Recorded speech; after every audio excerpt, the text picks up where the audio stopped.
உட்காந்துருக்குற? என்ன பேச சொல்றீங்க? ஆமா, உனக்கு கஷ்டம்னு வரும்போது கந்து வட்டிக்காரன் திருப்பதி லட்டு மாதிரி இனிச்சா, அதை அவங்ககிட்ட வேலை சொல்லும் போது வேப்பங்காய் மாதிரி கசக்குதாக்க. நீங்க சொல்ற வேலையை நான் செய்யாம இல்லையே. ஆமா, நான் எதுக்காக உன்னை தினேஷ் கம்பெனில வேலையில சேர வச்சேன்? அவன் நம்மள்ட்ட பைனான்ஸை வாங்கணும், தொடர்ந்து அவனுக்கு படிப்படியா நீ கஷ்டத்தை கொடுக்கணும். அவன் நம்மள்ட்ட வாங்கின பணத்தை கொடுக்க முடியாம திண்டாடணும். அவனுடைய மொத்த ப்ராப்பர்ட்டி வாங்கி அப்படி பேர்ன் ஏப்ப முடியணும். இதானே நம்ம திட்டம். ஆமா, அதைத்தானே நான் செய்யறேன். ஆனா ரொம்ப சுலாவா இருக்கிறியாமணியே. இது பாருங்க, நீங்க நினைக்கிற வேகத்துல இவ்வளவு பெரிய வேலையை செய்ய முடியாது. அந்த தினேஷ் ஒண்ணும் தெரியாத முட்டாள் இல்ல. அவரும் ஒரு நிறுவனத்தை வச்சு நடத்திட்டு இருந்தாரு, இப்ப அவர் நடத்திட்டு இருக்காரு. ஆல் ஆஃப் எ சடன் அவரை கவுக்க முடியாது. அவசரப்பட்டு என்ன நானே காட்டி கொடுத்துக்க சொல்றீங்களா? இந்த மாதிரி வேலையெல்லாம் படிப்படியா தான் செய்யணும். எத்தனை நாளா செய்ய போறாமணி? எனக்கு வட்டிலையும் ஸ்பீடு தான் பிடிக்கும், ஆக்சல்லையும் ஸ்பீடு தான் பிடிக்கும். என்ன புரிஞ்சுதாமணி? எனக்கு ஒண்ணும் புரியாம இல்ல. அவனை சின்ன சின்னதா ஏமாத்தி ஒரு நெருக்கடியை உண்டு பண்ணிதான் அந்த தினேஷ பெரிய படத்துல விழ வைக்க முடியும். அதுக்கான வேலைகளை தான் நான் செஞ்சுட்டு இருக்கேன். அதுக்கு எனக்கு கொஞ்சம் டைம் வேணும். That's all. Okay okay carry on. ஆனா நீ செய்ய வேண்டியதுல முக்கியமான வேலை ஒன்று இருக்கு. அதை சொல்றதாங்க உன்னை கூப்பிட்ட. சொல்லுங்க. தினேஷ் கிட்ட எப்படி நல்ல பேர் எடுத்தியோ அதே மாதிரிதான் தினேஷோட சம்சாரம் சுவாதி கிட்டையும் நீ நல்ல பேர் எடுக்கணும். அவன் மனசுல உன் மேல நம்பிக்கை வரணும். எந்த ஒரு எமர்ஜென்சி காலத்திலயும் தினேஷுக்கு பைனான்ஸ் ஹெல்ப் ஒன்னா பொண்டாட்டி மூலியத்திலயா இல்ல அப்ப மூலியத்துல தானே கிடைக்குது. வேறமணி, நீ தினேஷ் பொண்டாட்டிகிட்ட நல்ல பேர் வாங்கினா தான் தினேஷை நம்ம கமுத்த முடியும். தினேஷோட பொண்டாட்டிக்கும் பேர்ல எந்த நேரத்திலயும் எந்த விதத்திலையும் சந்தேகம் வந்துடக்கூடாது. அப்படி ஒரு வேலை வந்துருச்சுன்னு வையே, கதை கஞ்சியாய் போய். அது எனக்கும் தெரியும் சார். இப்பவே ஸ்வாதிக்கு மேல நிறைய நம்பிக்கை இருக்கு. அதை நான் இன்னும் அதிகப்படுத்துறேன். ஓகே, ஆல் தி பெஸ்ட்ங்க மணி. Thank you sir. நான் வரேன்.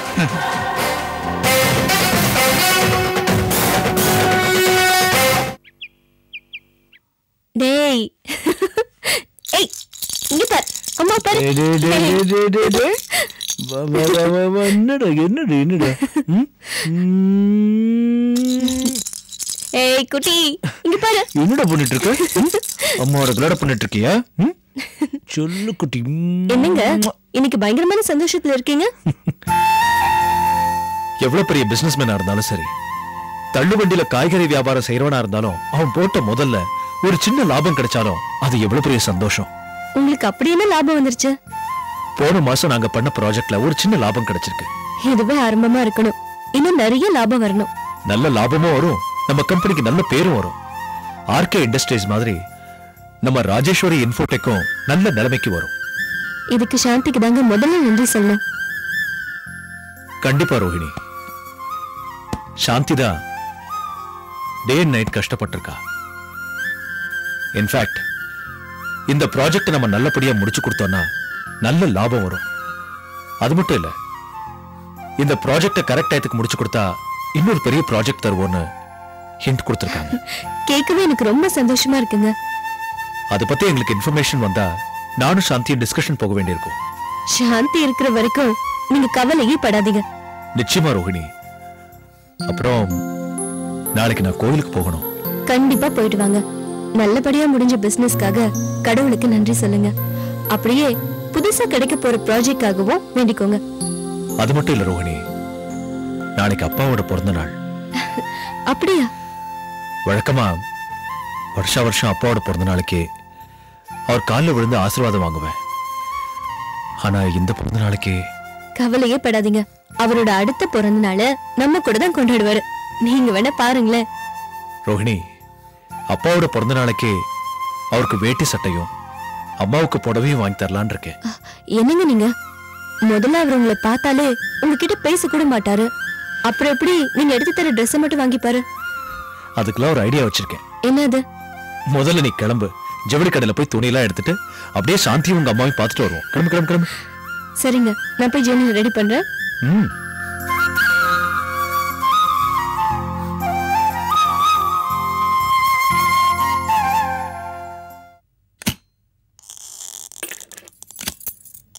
அப்பா, கரு வளர்ச்சி நல்லா இருக்குன்னு டாக்டர் சொன்ன பிறந்தமா எனக்கு நிம்மதியே வந்தது. என்னை விட என் குழந்தை மேல நீங்க தான் அதிகமா அக்கறை காட்டுறீங்க. என் பேர புள்ள மேல நான் அக்கறை காட்டாம வேற யார் காட்டுவாங்க? என் பொண்ணு இந்நேரம் தாயா இருப்பா. பாவி மக எங்கதான் இருக்காளோ? அவ எங்க இருந்தாலும் நல்லா இருப்பா அத்தை.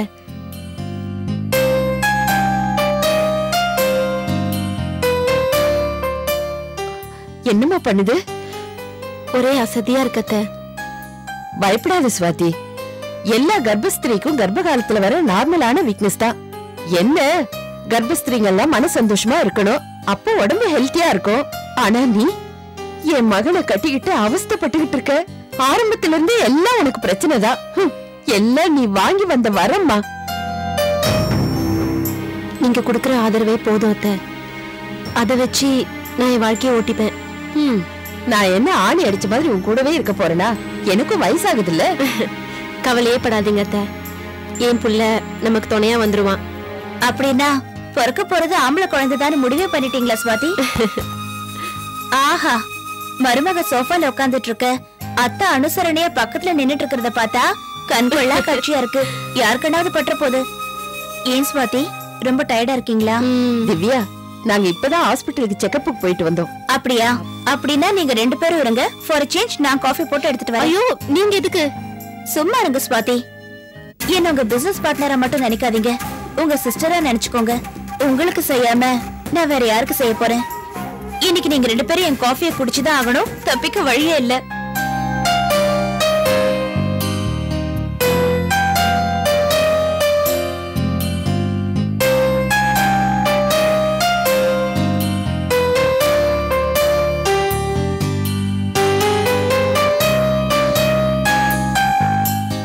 தேங்க்ஸ். உனக்கு எதுக்குமா இந்த சிரமம்? அப்படியெல்லாம் பேசாதீங்கம்மா. உங்களை மாதிரி ஒரு பாசமான அம்மாக்கு வேலை செய்யறது என்னோட பாக்கியம். இப்ப மட்டும் இல்ல, எப்பவும் எந்த நேரத்திலயும் நீங்க என்ன கூப்பிடலாம். எனக்குன்னு யாரு இருக்கா?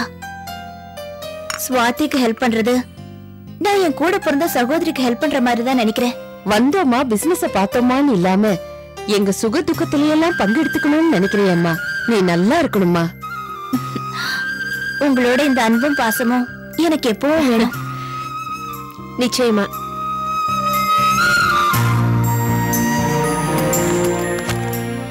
சரி, நான் கிளம்புறேம்மா. சரிம்மா.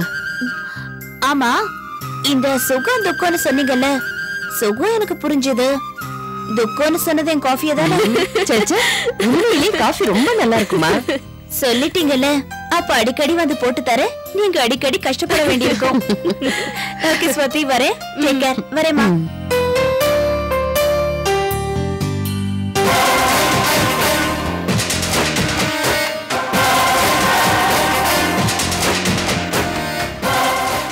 மாமியாரும் மருமகளும் நம்மள நம்ப ஆரம்பிச்சிட்டாங்க.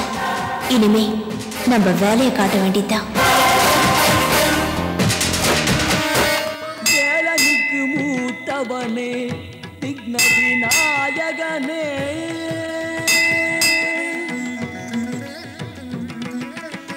வேலனுக்கு மூத்தவனே, விக்ன விநாயகனே, வினைகளை வேறறுக்கும் துணைவனும் நீரானே. அடடே, வாங்க வாங்க. வெள்ளிக்கிழமை கூட இல்லையே, திடீர்னு வந்திருக்கீங்க. வீட்டுல ஏதாவது விசேஷங்களா? விசேஷம்தான். என் வீட்டுக்காருக்கு பிறந்த நாள். அப்படியா? பேஷ் பேஷ், பிரமாதமா அசனை பண்ணிடுவோம். ஆமா, சார் வரலீங்களா?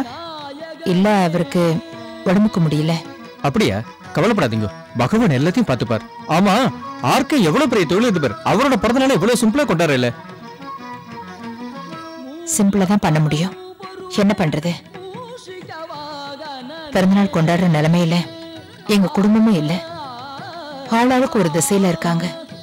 உண்மை சொல்லணும்னா இன்னைக்கு அவருக்கு பிறந்த நாள்ன்ற ஞாபகம் கூட இல்ல. நானும் அவர்கிட்ட சொல்லவே இல்ல. அவர் சந்தோஷமா இருந்தா தானே நாங்களும் சந்தோஷமா இருக்க முடியும். அதான் தெய்வத்துக்கிட்ட வேண்டிக்கு வந்திருக்கேன். கண்டிப்பா கடவுளோட ஆசீர்வாதம் உண்டு. சாரோட முழு பேரை சொல்லுங்க. ராதாகிருஷ்ணன். ராதாகிருஷ்ணன் நாமதேசே. கோத்திரம் சொல்லுங்க. சிவகோத்திரம். சிவகோத்திரானாம். மக நட்சத்திரம். மக நட்சத்திரானாம். சிம்மராசி. சிம்மராசியாம். ஆயுள் ஆரோக்கியஸ்வர்ய பிராப்திரஸ்து. ஓம் விநாயகாய நமः. ஓம் விக்னராஜாய நமः ஓம் கௌரீபுத்ராய நமः ஓம் கற்பூரநிராஞ்சனம் சமர்ப்பயாமி ஓம் ஏகதந்தாய வித்மஹே வக்ரதுண்டாய தீமஹி தன்னோ பிரச்சோதயாத். எடுத்து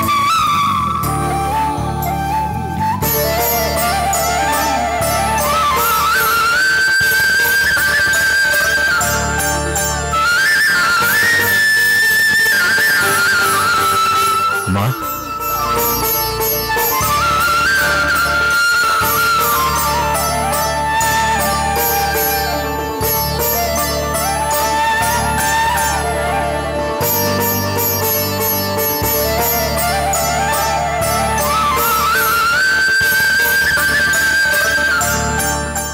வாம்மா.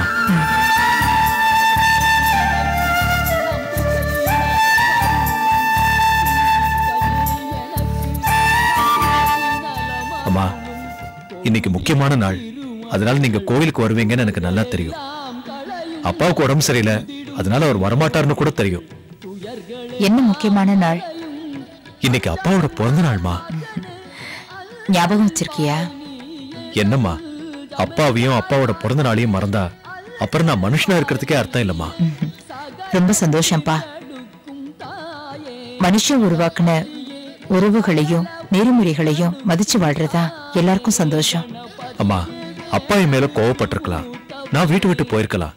அதுக்காக அவருக்கு செய்ய வேண்டிய கடமையை நான் மறக்க முடியுமாம்மா? அதனாலதான் நான் இன்னைக்கு கோயிலுக்கே வந்திருக்கேம்மா. உன் மேல உயிருக்கு உயிரா இருந்தாரு. எல்லாமே நீதானே சொன்னாரு. இப்போ உன் பேரு சொன்னாலே ரொம்ப கோவப்படுறாருப்பா. எல்லாம் போராத காலம். கவலைப்படாதம்மா, அதே காலம் ஒரு நாள் நமக்கு நல்லதும் செய்யும். நம்மளை சுத்தி சதி நடந்துட்டு இருக்குமா, அந்த சதியில நம்ம மாட்டிட்டு இருக்கோம். என்னைக்கு அபிராமியை பத்தின எல்லா உண்மைகளும் அப்பாவுக்கு தெரிய வருதோ அன்னில இருந்து கண்டிப்பா நம்ம எல்லாருக்கும் நல்ல காலம் பிறக்கும்மா. இரவுன்னு ஒண்ணு இருந்தா பகல்னு ஒண்ணு வந்துதானே தீரும்.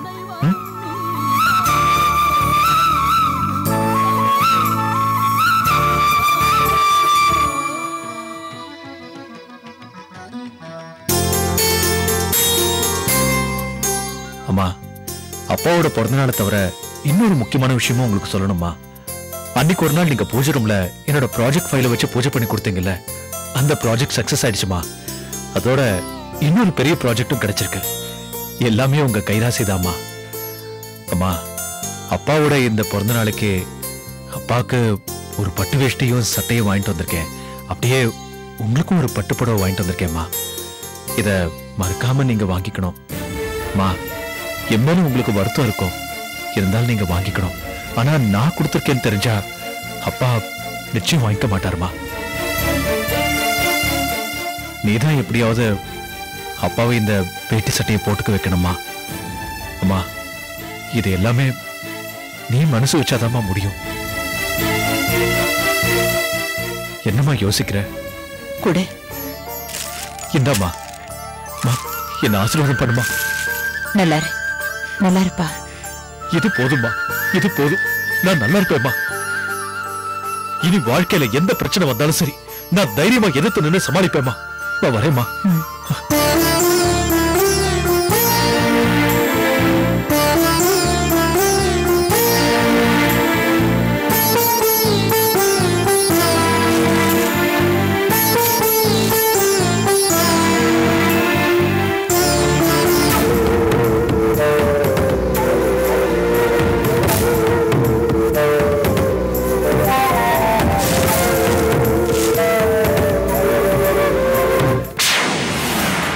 கேட்க ரொம்ப சந்தோஷமா இருக்கு மாமா.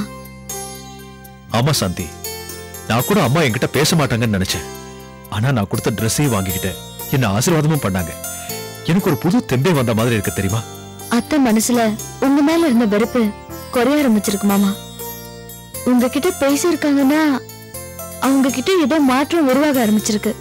ஆமா சாந்தி, ரோஹிணியின் குழந்தையும் கூட அம்மா 2 தடவை பார்த்திருக்காங்க. குழந்தை மேல பிரியம் இருந்தும் அதை அவங்க வெளிக்காட்டிக்கல. காலப்போக்குல எல்லாமே மாறும் மாமா. இப்போ அத்தை மனசுல உங்க மேலயும் குழந்தை மேலயும் ஒரு பரிவு வர ஆரம்பிச்சிருக்கு.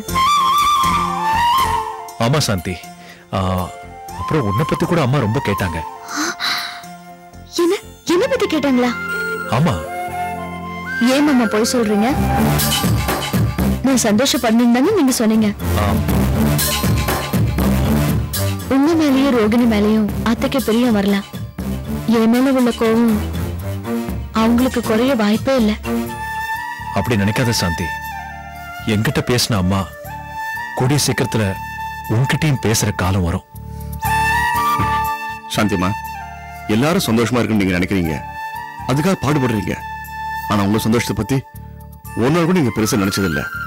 முதலாளி அம்மாவே நிச்சயமா உங்ககிட்ட பேசுற காலம் வரும். சரி சாந்தி, நமக்கு ஒரு முக்கியமான மீட்டிங் இருக்கு, கிளம்பலாமா? கிளம்பலாம். ஐயா வாங்க வாங்க.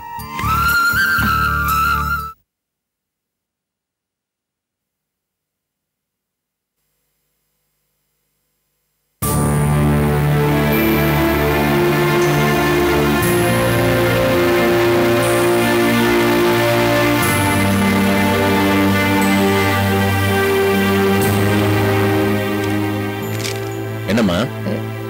இன்னைக்கு பிறந்த நாள் வந்து. ஓ, உன் பிறந்த நாளா? வழக்கம் போல மறந்துட்டேன். ஹாப்பி பர்த்டேமா. இல்லைங்க, உங்களுக்கு பிறந்த நாள். நான் வாழ்த்து சொல்லலாம் தான் வந்தேன். இன்னைக்கு என் பிறந்த நாளா? எனக்கு ஒண்ணுமே ஞாபகம் இல்ல பாரு. உங்களை நான் தானே ஞாபகம் வச்சுக்கணும். பிறந்த நாள் மறந்துருச்சுன்னா ஐஸ் கூடுன்னு சொல்லுவாங்க. வேண்டாமா, இருக்கிற ஐஸே போதும். அதுக்கு நிம்மதியா இருந்தா போதும். அப்படிலாம் சொல்லாதீங்க. நீங்க நல்லா இருந்தாதான் நான், இந்த குடும்பம் எல்லாரும் நல்லா இருக்க முடியும். இந்த நல்ல நாள்ல அமங்கலமா எதுவும் சொல்லிடாதீங்க. சந்தோஷமா இருங்க. விழுதுகள் மாதிரி 1000 உறவுகள் இருக்கலாம். ஆனா ஒரு குடும்பத்துக்கு ஆணிவேர் சம்சாரம் தான். அதை நீ அடிக்கடி நிரூபிச்சுக்கிட்டு இருக்கிற. 30 வருஷத்துக்கு மேல கொடுத்து மட்டும். ஆனா எத்தனை சங்கடங்கள் வந்தாலும் கொஞ்சம் கூட முகம் சொல்லிக்காம இருக்க பாரு. அந்த குணம் யாருக்கு வரும்?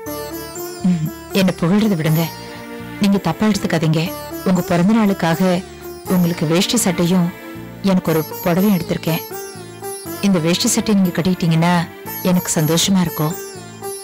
இத்தனை வருஷமா எல்லாருக்கும் நான் தான் வாங்கி கொடுத்துட்டு இருக்கிறேன். முதல்ல என் மனைவிகையால எனக்கு பரிசு. உன் சந்தோஷத்துக்கு நீ வாங்கிட்டு வந்திருக்கிற.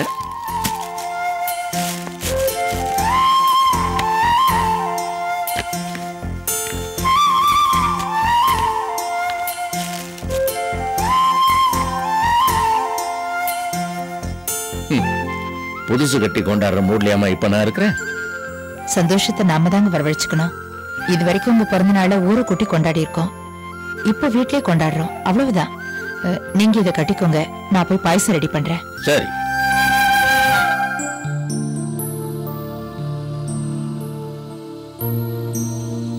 மாமா, many many many happy returns of the day. நான் உங்களுக்கும் அத்தைக்கு Dress வாங்கிட்டு வந்திருக்கேன். அப்படியா? பரவாயில்லையே, இதெல்லாம் கூட ஞாபகம் வச்சுட்டு இருக்கிற. உனக்கு அத்தைக்கு மேல ஞாபக சக்தி.